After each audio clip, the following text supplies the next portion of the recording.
Hey, everyone who's here already. That means you made it to our new link, and thank you for your flexibility. Welcome to I Cultivate Compassion.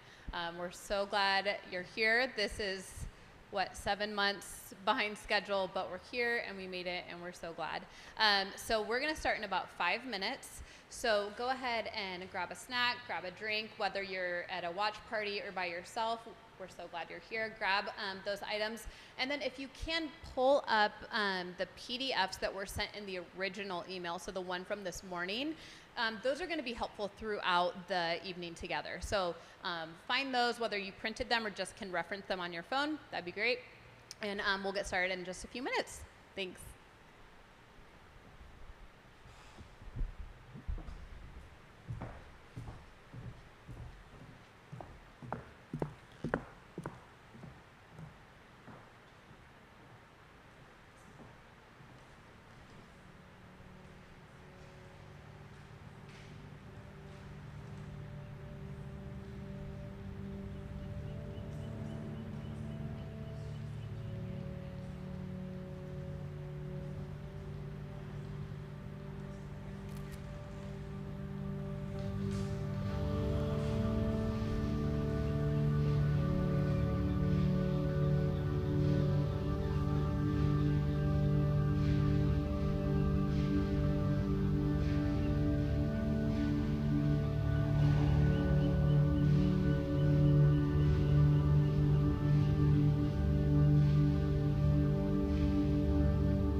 Hey everyone, welcome to I Cultivate Compassion. We're finally here. If you missed it, we just did a little intro over in the countdown, but here we are. We were hoping to do this in March, but it's October and we're making it happen. And let's just call out the obvious right now that this is weird that we're not all together. If you've been to an I Cultivate before, you know that one of the most special parts about it is the gathering. And so this is weird and this is hard, and I would even say not preferred. But we're doing it, and we showed up, and you showed up, and that's what matters. So thanks for doing that, you guys. And thanks to everybody in this room and in your homes and in your watch parties. We're just so glad you guys decided to do that. I wanted to introduce myself. I'm Bethany. I'm one of the co-owners at Cultivate, and this is Ingvild, and she is also one of the co-owners. In just a minute, you're going to meet Lindsay, and she is one of our co-owners at Cultivate as well. Cultivate is a counseling collective, so there's a group of us therapists, and we work with all different types of clients in University Heights as well as in La Mesa, and we really like what we do, and we really like people. Yes. I'm even imagining you guys sitting at the watch parties and in your homes, hopefully enjoying yourselves, because it's really hard looking at a camera if there's no humans behind it. But we know there's great humans behind it, and that's what we do. We love sitting with humans in therapy, but also at our I Cultivate events. Absolutely. I know, I'm just thinking of 1 year ago, we were at Gentile Coffee dancing with Ariel Astoria. And Yes. so here we are, COVID land, and we are with just us in an empty room, but we're here. So I Cultivate, if you don't know what it is, if this is your first one, I Cultivate is something that we created that is a way for us to engage the community in a way that is accessible and maybe a little bit more comfortable than therapy, but is still addressing those issues of moving towards wholeness and what does it look like to become the person that you're meant to be, and really to do it communally. And so obviously we're not fully getting that communal aspect, but we're doing what we can, and we have a few different things between watch parties and then also a giveaway that we're doing that's all to encourage a little bit more of togetherness in this time. So that's what I Cultivate is, and today we're going to focus on the aspect of compassion. And if you haven't seen some of our Instagram posts, compassion to us kind of breaks down into 3 different aspects, and that is self-compassion, compassion for others, and compassion for the world. And so we have 3 different segments that we have set up for you guys today that we're really excited about, that are really going to help you kind of move towards that aspect of compassion in your life. And we really believe that as you move towards those areas of compassion, whether it's self-compassion, compassion for others, or for the world, that it really starts to help you become the person you're meant to be, that whole and complete full person. So we're excited about that. We want to just give a huge shout out to our collaborators really quickly. You'll hear us like singing their praises all night long because they've decided to partner with us, and we're not sure why.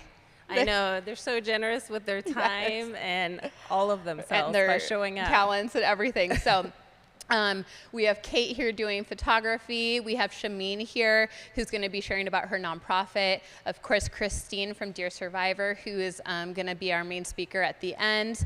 And then our friend Brianna, she was supposed to do the install, but she is not feeling well, and just kind of made the really good and right decision to stay home, and that's kind of the season that we're in. And so get better, Brianna. We care about you, and we hope to work with you soon.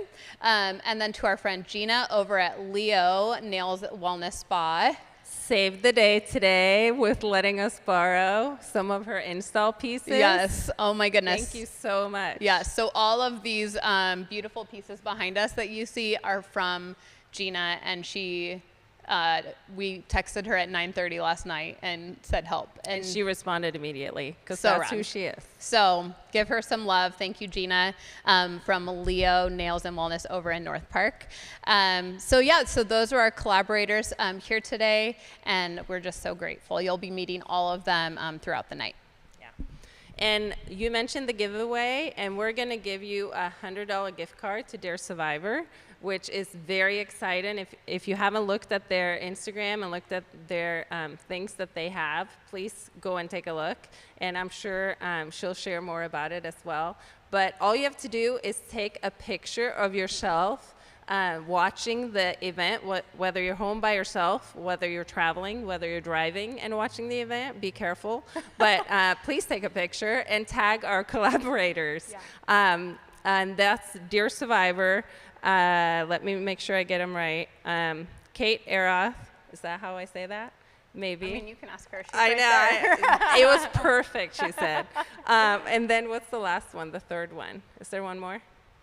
Yes. Leo and Brianna of Wildcraft Design. So, so take a picture of you watching the event. Yes. Post it on your story of Instagram. Oh, you need to tag Cultivate. Tag us and our collaborators so that we can pick a winner. Right. Because if you don't tag us, we won't see it. Yes. So then that's how we enter you into the giveaway. So one person will win. Yes. And we will announce that when, Ingo? At the end, when we come up and do a cheers, which we are going to do a toast at the end. So get ready for that. Make sure you have your glasses ready. And then it's my honor and privilege to introduce our co-owner, Lindsay. We couldn't think of a more perfect human to talk about compassion. One of the most compassionate people I know. So please welcome Lindsay. A big round of applause at the watch parties, please. Hi, everyone. My name is Lindsay Wilson. I am one of the co-owners at Cultivate, as well as a therapist on staff. And we just wouldn't be good therapists if we didn't offer an opportunity for everyone to do a little bit of their own work here. So what we're going to do is have everyone, if you were able to pull up the email, then you see that there is a PDF as well that has 2 exercises that we're really wanting you to just spend some time in reflection on. If you are with people, I think this would be a great opportunity to do this in a group setting. If you'd prefer to kind of take it to your journal or to do it solo, I think that would be great too. We're hoping to have you to sort of start out in getting a little bit accustomed to the idea of one aspect of compassion, which is self-compassion. One of the things that I will say to my clients all the time, particularly to the women out there who are listening, for whatever reason, we need to hear this more, which is the idea that you deserve the love that you so freely give to everybody else in your life and around you. And with that idea, I think that there's one aspect where we know that that's true. We know that we deserve the love that we so freely give to everybody else. But in application, what does that actually look like to do that and to do that well and to really love and care for ourselves well? So Kristen Neff, who, if you ever visit her website, it's www.selfcompassion.org. We have 2 activities that she also provides on her website. The first is how would you treat a friend? And so in this activity, we're going to have you start to look at what does it look like when a friend says something to you, when a friend is maybe not being kind to themselves or feeling worry or doubt or insecurity of some kind. What is it that you so naturally say to them? And I want you to practice saying that to yourself. So in this first exercise, we're going to have you do a little bit of work on practicing what that looks like, to say to yourself what you would say to a friend. And if you're around friends, then they might be a perfect person to say what they would say to you in the circumstance that you're writing about. On the other side, I want you to think about how you would use self-criticism as a motivator typically. Generally, there are times in which we will criticize ourselves as a way to, for whatever reason, motivate ourselves or to push ourselves to do better. And in the long run, that just ends up becoming a really unhealthy habit. And again, it's not showing yourself compassion, grace. We want you to give yourself the generous narrative here. So we have included an exercise to be able to work through that idea of shifting your self-critical motivator to something that is just motivating and kind. At this point, we're going to give you about 5 minutes to sit down, do one of these exercises, whether in community or with yourself, and then we'll continue on with the night.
Hi, you guys. Welcome back.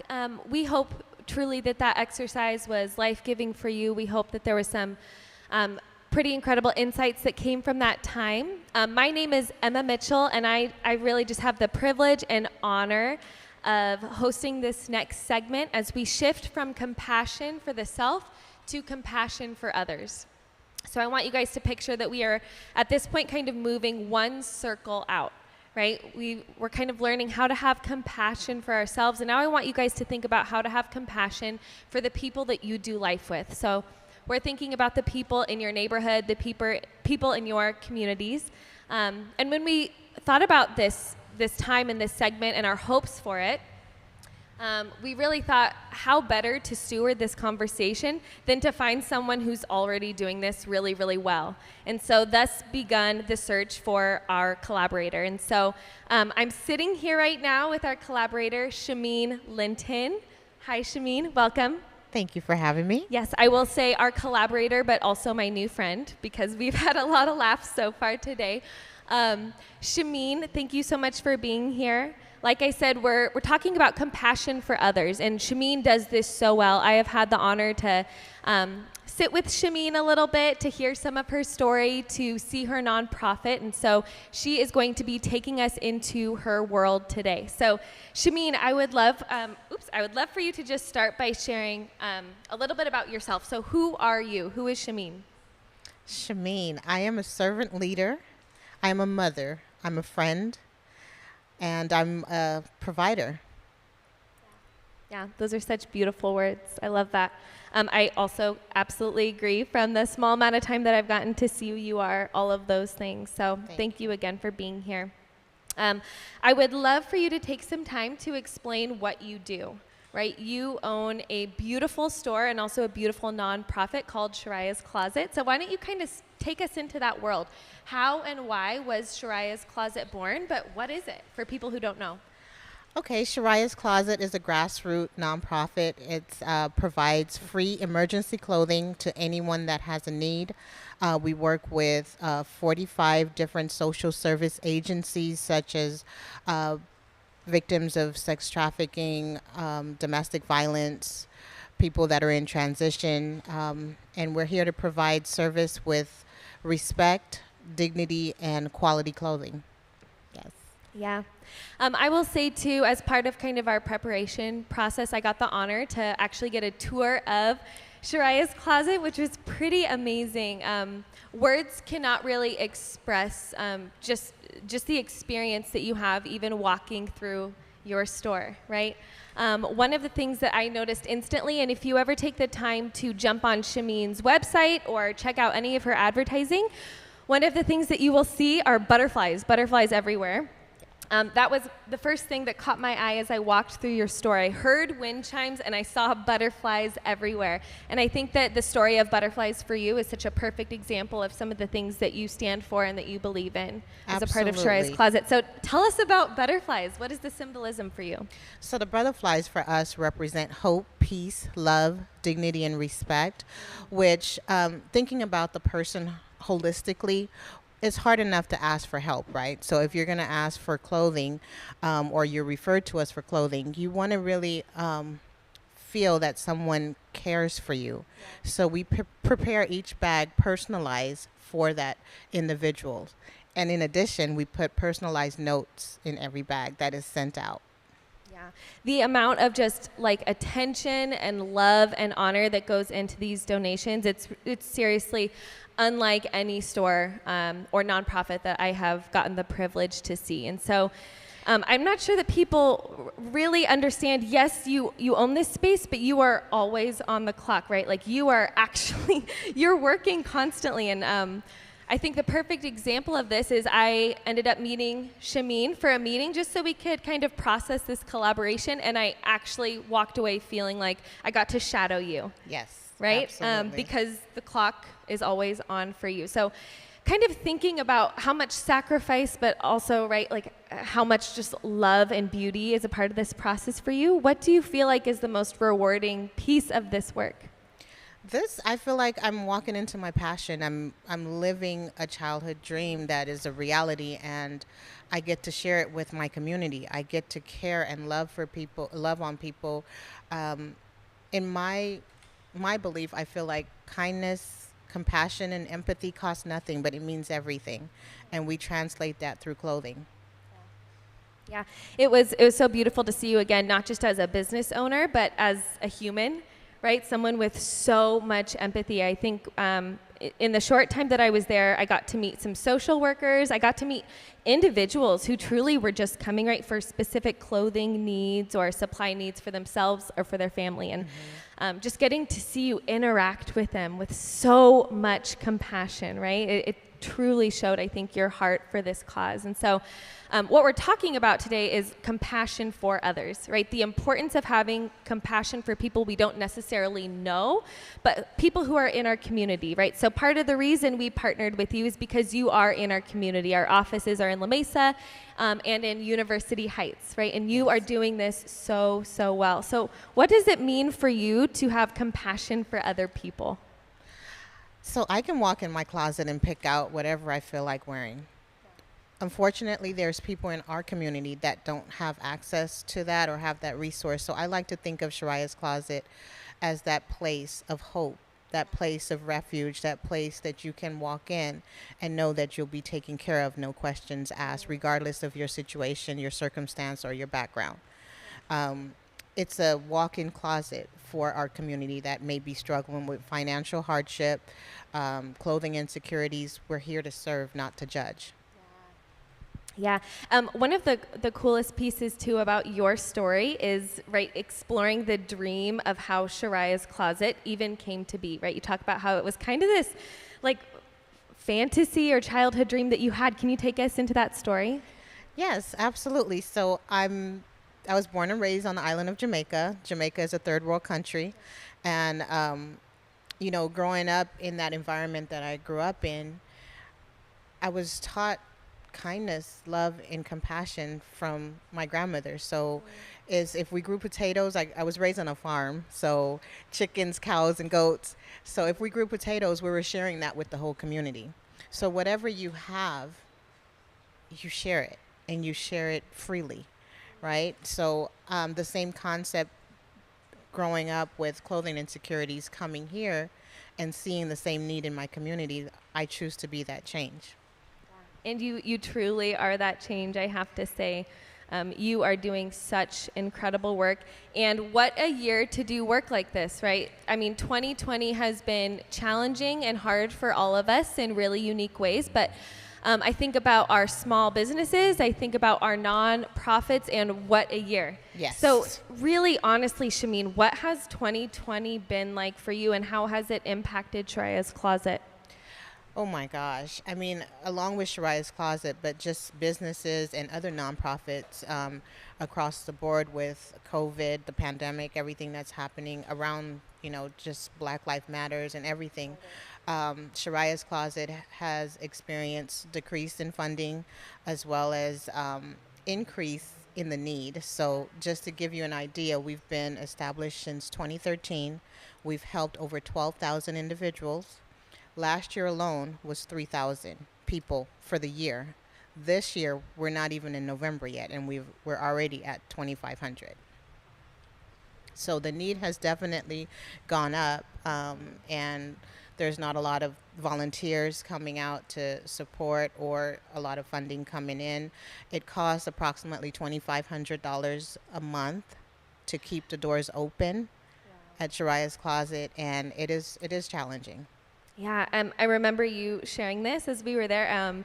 There's all these different rooms in her store, right? We have you remind me, it's infant? Okay, so right, the space that take we me have, to that space, yes. we have 1,000 square Yes. foot space, and that's an office area and a laundry room and 5 different walk-in closets for our community. So we have our infant and toddler room, which caters to children that are 0 to 5 years old. And then our children and teens, which are 6 to 18 years old, and women's casual, and our men's casual and professional, and of course our women's professional room. And then finally we have our laundry and our hygiene products. Yes.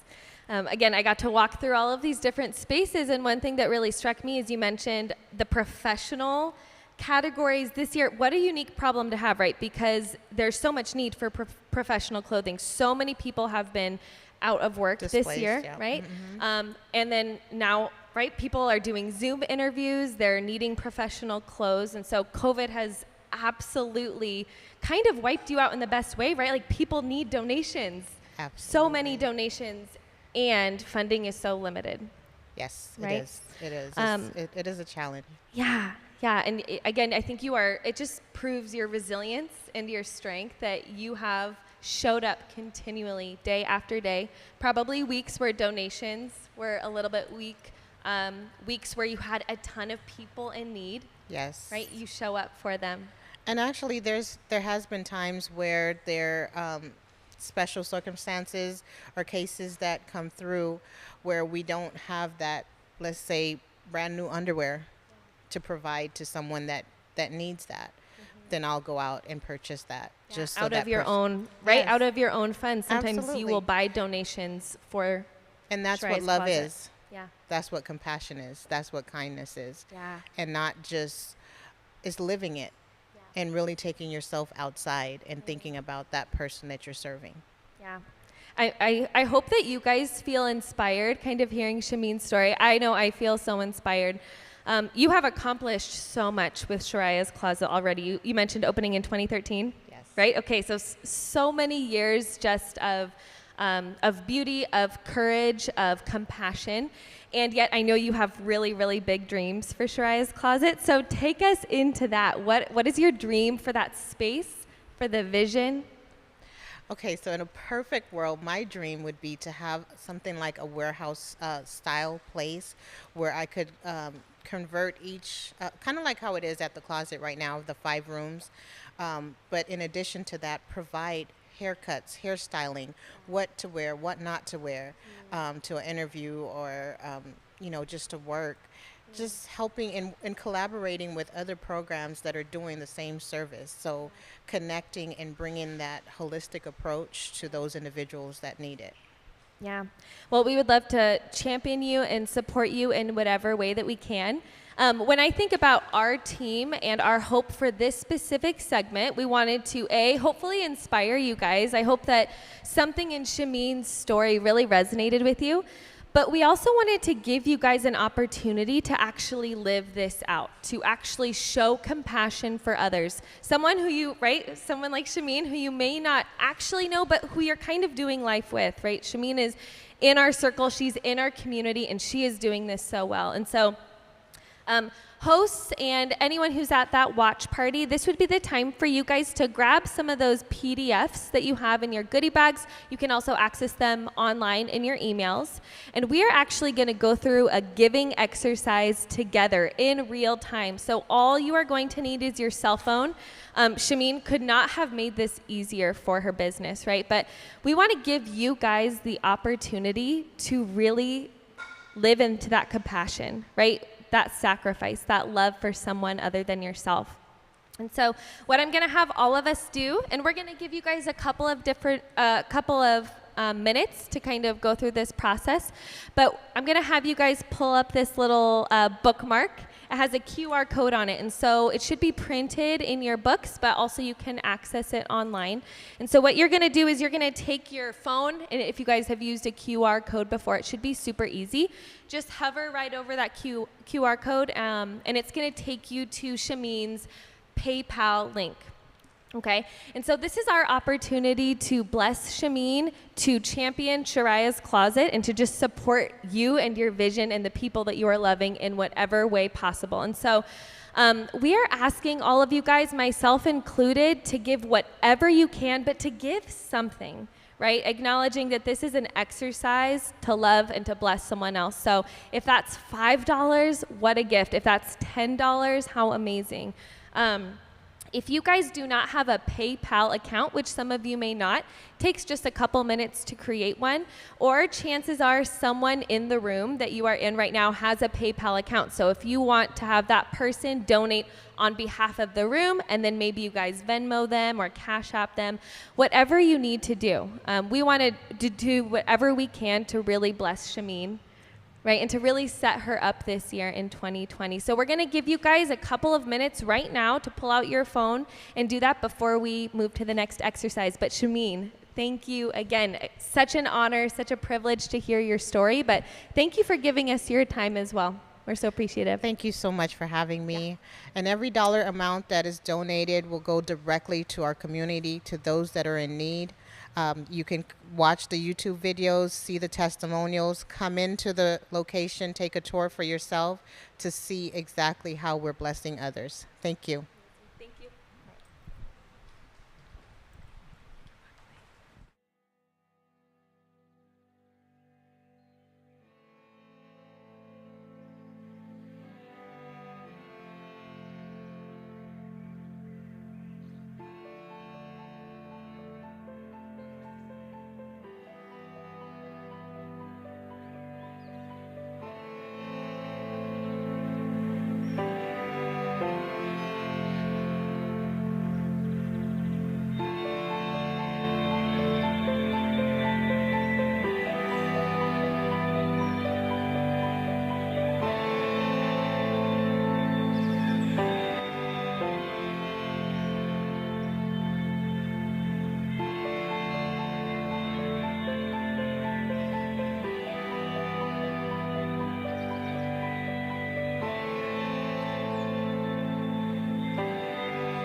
Okay, so I'm going to invite you all back to kind of focusing back on the screen, which doesn't even sound right to say fully, but I don't know about you, but I am just so inspired by Shameen and what she shared. And I know that right now I wasn't able to donate just because obviously I'm a little bit busy, but I know that that's something I want to get to when I get home. So I know that I'm not the only person out there watching who maybe this moment was too chaotic or whatever, but I encourage you to prioritize that because what a beautiful cause, what something that we can all get behind and support. So thank you to Shameen. You are incredible.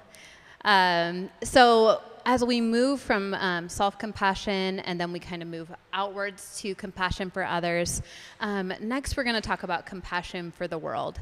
And I remember thinking about this topic when we decided this is what we wanted to do for this I Cultivate.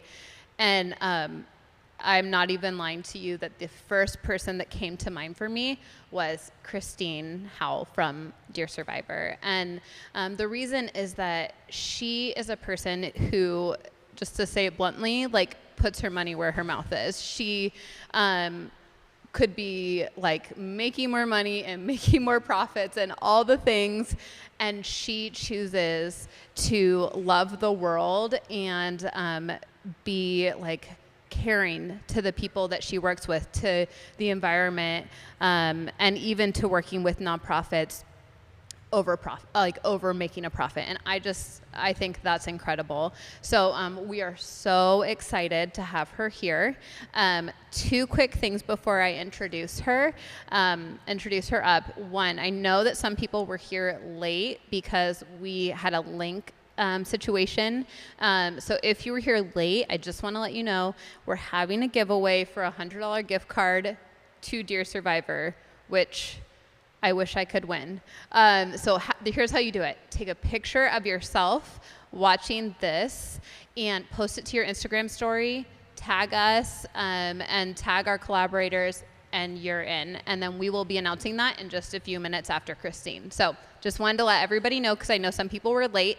And then the second thing is that in the true nature of who Christine is, of course, she offered a discount coupon to all of us. So on your PDFs, you'll see I think it's a 15% discount coupon for Dear Survivor. And so kind, so incredible. If you have your eye on some necklaces and some pieces from Christine like I do, this is the time. So let's also just kind of like pour into her business, as we know this has been a hard year for small businesses. So all that to say, will you just join me in welcoming the incredible Christine Howell? Wow. Well, thank you for such a kind and warm introduction. Goodness gracious. Wow. Hi, everyone. Thank you so much for tuning in, and thank you for being here to talk with us tonight and to kind of just engage in this topic of compassion and what that looks like for yourself and for the world around you. When Bethany reached out to me about speaking on this topic, I was a little like, wow, me? Like, I was kind of like taken aback a little bit. But as I started to explore and like learn more about the actual definition of compassion and look back in my life and think about how just the route that my life has gone, the things that I do, and then ultimately the business I was able to create based off of my life experience, I can see the traces of compassion, and I am honored to get to share with you guys what that has looked like in my life and in my business. So I am Christine Howell. I run Dear Survivor, which Dear Survivor is a ethical fashion jewelry brand primarily. Originally, I had started by doing leather purses. Over the years, I've evolved to primarily jewelry, necklaces, earrings, bracelets, and rings now. So all the fun things. But that's kind of what I do. I would love to share with you guys a little bit about just those life experiences and things that kind of created me into who I am today, which ultimately led to Dear Survivor, which is very much so me, my life and everything. Like It is me. Dear Survivor is me. So anyways, yeah, let's just get into that. So I grew up in Redlands, California, which is about 2 hours away from San Diego. My mom is watching, so hi, Mom. Glad you're here. Yeah, so I grew up in a family that definitely valued compassion, valued seeing people where they're at, understanding, and like seeking ways to like help people. It's something I'm very thankful for, having learned from my parents and my community around me.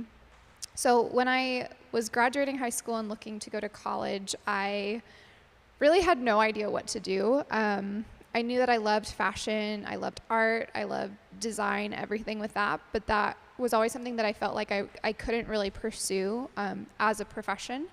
For a lot of reasons. Like there was a lot of fear with that and like uncertainty in a way. But when I went to college, I was like, well, the one thing I know that I do want to do is I want to help people. I want to, just be someone that is helping in some capacity. So initially, when I applied to college, I went to San Francisco State, so I got to go and live in the city by the bay for 4 years. But I applied as a nursing student thinking that I would do Doctors Without Borders or something like that. I learned pretty quickly that that was actually not my thing. I am not in the medical profession whatsoever.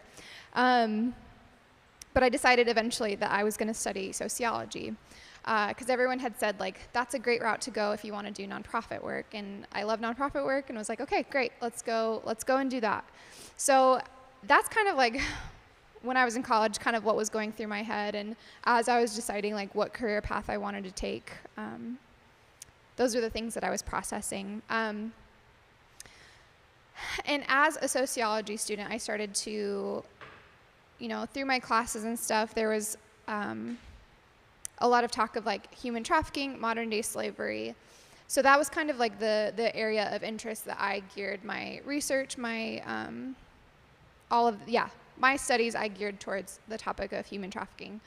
Specifically, I was looking at how modern consumption, overconsumption, how we produce things, the rate that we purchase things actually is pretty detrimental to developing countries and the environment. So that was kind of my area of interest. When I was in college, that was when Rana Plaza collapsed in Indonesia. And if you're not aware what that is, that was it was a large manufacturer of fashion items, so fast fashion factory, that was so unmaintained and like dangerous that it crumbled and killed thousands of people and was really heartbreaking and kind of opened a lot of people's eyes to the reality of fast fashion, which is just cheap clothing made somewhere in the world, not with a lot of intention, but just trying to get it to be as cheap to manufacture as possible. So for me, that was kind of the thing that piqued my interest with my degree, it was kind of my link to like, oh, I've always wanted to do fashion. Here's kind of where I'm learning about that now. So yeah, and then with that too, like with the study of human trafficking comes the like reality of sex trafficking and how prevalent it is in the world and in the United States. So that was something, again, that just like I was already interested in and starting to learn the signs of it and like understand what's going on. And like I said, I was in school in San Francisco, which is a port city similar to San Diego, that those are the cities that are often human trafficking is very real. So my senior year of college, actually, like another experience that happened that was very defining for me and led me to where I am today with Dear Survivor was, as a senior in college, there was actually a brothel that opened on my street. It was a nail salon that had been vacant for the first year I lived there, and then one day there was just an open sign, heavily draped curtains, and like just there was men that were coming all throughout the day and the night, ringing the doorbell, being let in. My roommates and I, the guy who ran the corner store that was like sharing a wall, everyone, we were all talking about it, and it was very like, oh my gosh, like this is happening. It was very obvious what was going on. So me, like knowing actually what to do in the situation with the numbers to call, the people to contact, where to file a report, like I did all of those things and still like no change happened. Like it was still going on. And a few months, like a few weeks in, I called back to the people I had filed the report with and was like, hey, is there any update, on the, 8th and Anza Street in San Francisco? And they were like, yeah, well, there's actually not enough red flags. There's a few, but we need a few more to like actually do something about it. And it ended up taking 2 years for it to get shut down, which was like just really discouraging. And for me, as someone who felt like I knew the topic, knew kind of what to do, I actually wasn't able to help in that situation. And for me, like I left that feeling very powerless and like not sure what to do, because like I'm not someone that was in the police system or like judiciary or anything that I felt like could actually have like systemic change. But I was someone that loved fashion and art and like was interested in human trafficking, and that was about it. So fast forward, I moved to Los Angeles after finishing my degree. Moved there to work for a nonprofit. I was interning working with the homeless population on Skid Row, which was a really great opportunity. But my life was very fragmented at the time. Like I had so many different things that I felt very passionate about, like at the time, working with the homeless population, but also like really having a heart and a desire to do something about human trafficking, but not knowing how to bring that into my life at the time. But then also like I was working for income, like as a seamstress. I was making baby shoes, which was a super fun job. But like I had dreams of like doing things bigger in fashion. But I was applying to fashion brands and companies in LA, but no one was taking me seriously because it's just a girl with a sociology degree and no portfolio. So kind of like a weird place to be, where I had these like very strong passions and things that I knew about myself. Like I wanted to help and I wanted to make stuff. And I didn't really know how any of those things could combine and work together until I had a friend, my friend Courtney, my dear friend, who she was someone in the fashion world. And one day she had said like, hey, I actually think you could totally start your own business. Like you don't need to work for someone else. Like you have it all. Let's talk through and figure out how you could launch your own thing. So I was like, no, there's no way I could do that.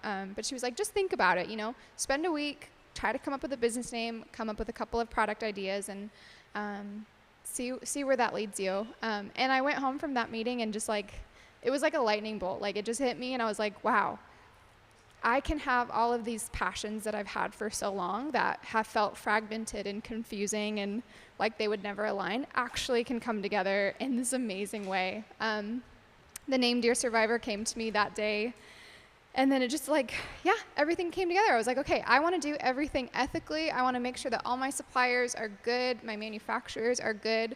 There's a clear supply chain. I don't want to exploit anybody around the world by making the things that I'm making and selling. And like through this, I want to raise awareness about human trafficking, and I want to give back to survivors. So that kind of was like the moment that I was like, okay, I think that like this could be really cool. Kind of just went for it pretty blindly, but that was in 2015, and now here we are, 2020, 5 years in. I've hit that milestone this summer, which was really exciting.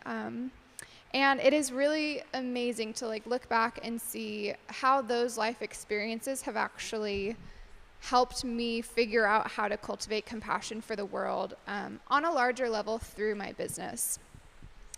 So kind of like just to go into those three things. The first one is manufacturing, how I cultivate compassion through manufacturing. Like I said, that's always been something that's been very interesting to me, is how we make products and how what we buy affects people around the world. That's always a good thing to remember. Like I said, I was a seamstress in LA for a while, and I know what it, like, kind of how you're treated as someone who makes the things. Like, even in Los Angeles, it was a great job, but like, you don't make that much money as a seamstress, and like that was in California.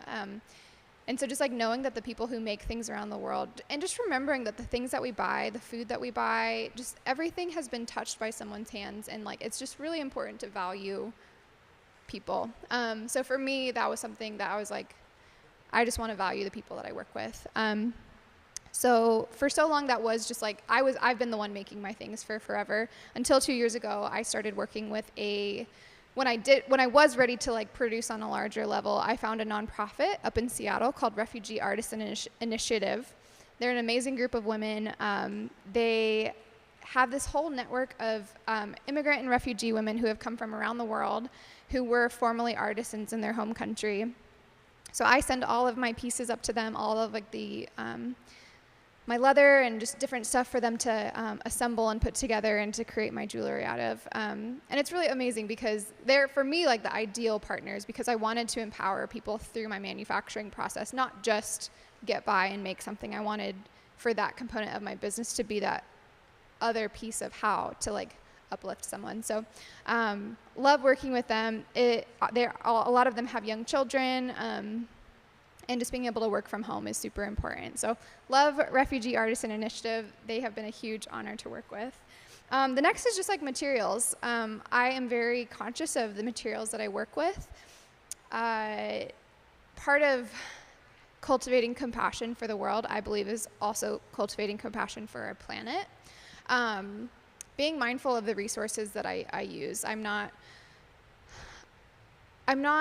let's say, when I do gemstone jewelry or like work with finer materials, I'm not just blindly ordering lapis lazuli from some random supplier in Afghanistan. Like I would prefer and find a way to work with someone in Arizona that's like mining turquoise or something. So for example, that's kind of like a route that I've gone of working with local miners in the United States so I can ensure that the practices were fair in the mining of the materials.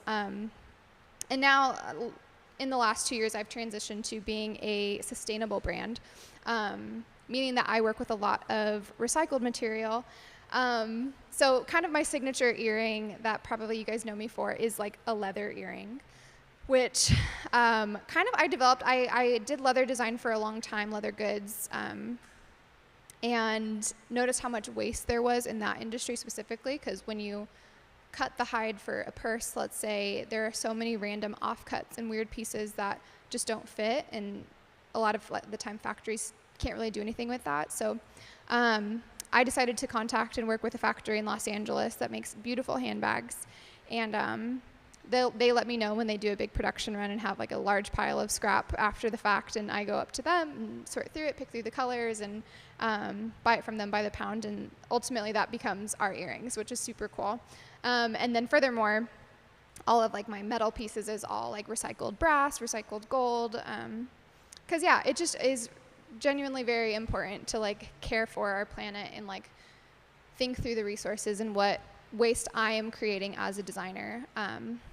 Yeah, so that's the second component. And then, like I said, the big one, human trafficking, sex trafficking has always just been something that I'm like, if I ever have a platform someday, like that's going to be something that I want to talk about and use my platform for. So since day one of being a business, I've been able to donate a percentage of all sales to Generate Hope. So I've been partnered with them. They're an amazing organization here in San Diego, a nonprofit. They are a safe house, rehabilitation home, job training. They do so much amazing work working with survivors of sex trafficking. And for me, it feels like a small thing each month to like, faithfully donate a portion of my proceeds to them.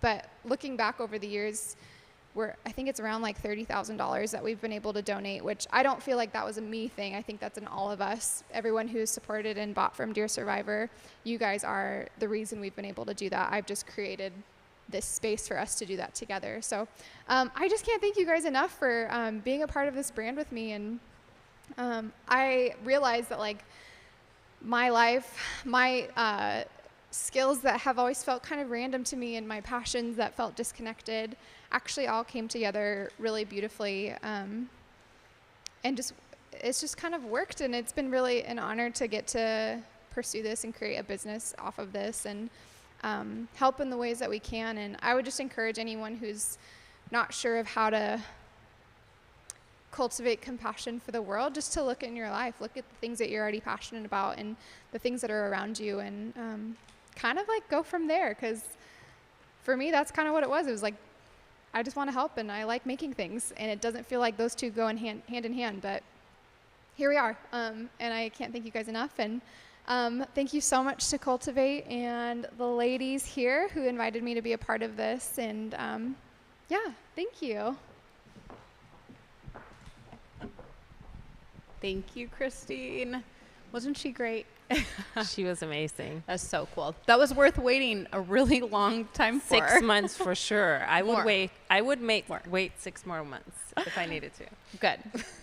Well, so Christine, again, she so kindly gave all of us a 15% coupon for all of us to use. So go shop her store. You can find her on Instagram at Dear Survivor. And I found her at Moniker General this morning as well. So if you want to go She's grab everywhere. a good cup of coffee, you can also find her things there. And I saw some beautiful earrings as I was in there today. Yes, I have so many pairs. So we always joke that Ing's like, oh, there's another pair of your Dear Survivor earrings. It would actually go really well with that jacket. Oh yeah, why did? Okay, hey, we'll talk about it later. Okay, so just a couple thoughts that I had as I thought about the night of just a lot of times when we think about this stuff, we're kind of like, okay, so what next? Like, so what do I do with all of this information? And I think that one of the things that stood out to me was that just building awareness of moments when we're lacking compassion for ourselves or for others or for the world, or when we're leaning into that, just being aware of those things in and of itself is a huge accomplishment and a huge way we can lean into that. So don't be stressed out. Don't feel like you need to go change the world. Just start leaning. And I think that you'll start to notice that those parts inside of you will start flourishing. So yeah, and I think there's been some other really cool applicable ways that we can all get involved in not only caring for ourselves, but for others in the world. So here's what we've all been waiting for. Ing has the winner for the giveaway. Yes, drum roll, please, Bethany. Wow, that was amazing. The winner is Sherelle Marie. I cannot believe the amount of pictures she was able to tag from this event. She did an amazing She's our number job. one hype girl. She is our number one for sure. So Sherelle Marie, please DM us so we can get your email and we can get that gift card for you as soon as possible so you can start shopping at Dear Survivor tonight. There's no reason to wait. So please DM us as soon as possible. And then it's time for everyone to go grab their drinks. And we're going to invite everyone who's in the room here with us, which is just a few, to make sure you have your masks on and come join us for our toast. Yeah, so go grab a drink, grab a cup. We'll be back in like 2 minutes. So everyone fill up your cup. If you're alone even, you can grab a cup. We all want to do something communally, even if you're alone. So Yes. 2 minutes, and then we'll regather and we'll finish off with a toast together. So don't leave. Okay.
Okay, so I hope that you were able to make your way back with a cup of something. If you know about Cultivate, you know we have a thing for rosé. So here we are with rosé in our plastic champagne glasses, but you know, you do what you got to do. So, so we just wanted to finish out with a toast. It's just a way for us to feel just slightly more connected, knowing that there are a bunch of people all over toasting with you, even if you're in your room by yourself right now, that you're not alone, that we're all kind of in this journey together. So here's a toast, you guys, to every person out there and in this room, to all of us who are just pursuing wholeness, and in looking like internally, choosing to spend our time not scrolling on our phones or on Netflix, but choosing to do some hard work tonight, looking inside, giving of ourselves, learning and growing. What an incredible thing. We are just so grateful for the Cultivate community who loves people so well and is committed to learning to love yourself well. So, and that's you guys. That's every person out there, that you are part of our Cultivate community and everyone here. And so this is to you guys. May we all just continue to learn to love ourselves and the world around us better. Cheers.